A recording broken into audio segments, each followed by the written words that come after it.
Ο Σύνδεσμος Προστασίας και Ανάπτυξης Ημιτού ιδρύθηκε το 1992 με σκοπό την προστασία του βουνού.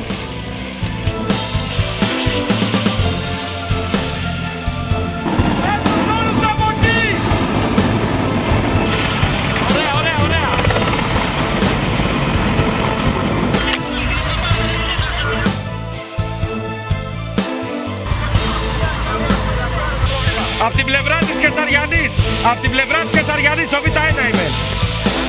Κι άλλο, κάντε κατάσταση εσείς. Κάντε κατάσταση.